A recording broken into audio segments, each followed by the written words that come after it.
Hindi lang umano ghost theft ang issue ng flood control projects sa distrito ni Davao City Representative Pulong Duterte. Ang ilan daw sa mga ito, doble ang pondo para sa magkaibang kontraktor. Narito ang agenda report ni Mavic Trinidad ng Abante. Umabot na rin ang umano'y anomalya ng flood control project sa Davao City.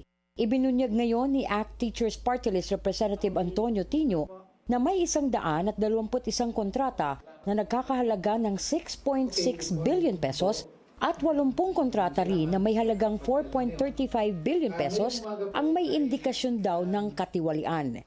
Ipinatupad daw ito sa kahabaan ng Davao River at Matina River mula 2019 hanggang 2022. Sabi ni Tino, nakita raw nila sa kanilang pagsusuri ang malinaw na pattern ng irregularidad ng mga proyekto gaya ng ghost projects, dobleng pondo, pagbabago ng lokasyon, overpricing at mga kontratang walang sapat na detalye.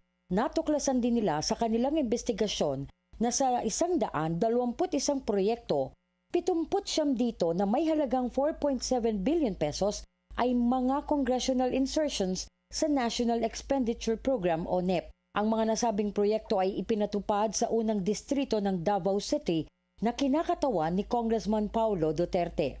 Basically, nakikita po natin na sa pagsusuri ng mga flood control projects sa Davao at partial pa lamang ito, merong mga nakababahalang indikasyon na hindi regular. No? At maaaring merong possible ghost projects, maaaring clearly merong overpricing, no? At iba pang mga tipo ng anomalya. Sa mga nasabing proyekto, 5 klase ang nakitang red flag ng mambabatas. Ang total overlap ng 2 kontrata na may halagang 135.14 million pesos ay parehong sakop na bahagi ng ilog. Isa noong 2019, isa noong 2020.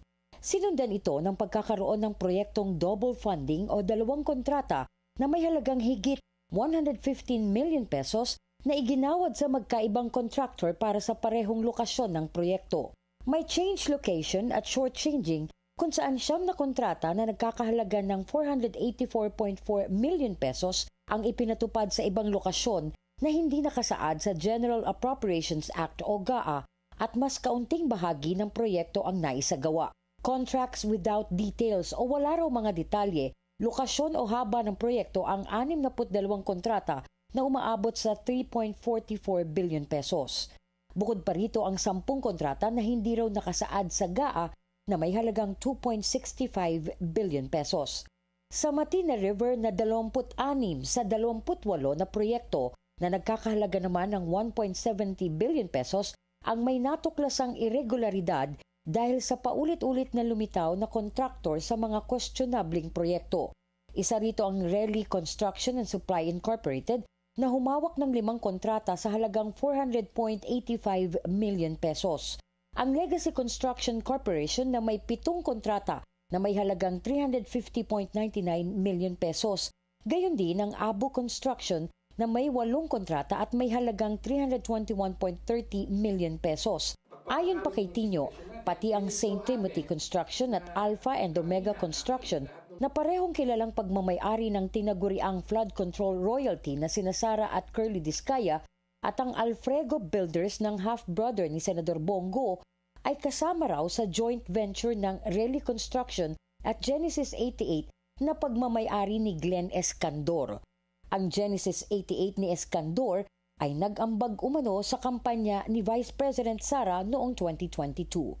Maghahain ng resolusyon si Tino sa Kamara para imbestigahan ang mga nabanggit na umano'y maanumalyang proyekto sa Davao City. Hinikayat din niya ang COA, ICI at ang Ombudsman na silipin at magsagawa ng sariling investigasyon ukol dito. Para sa agenda, Mavic Trinidad, Abante.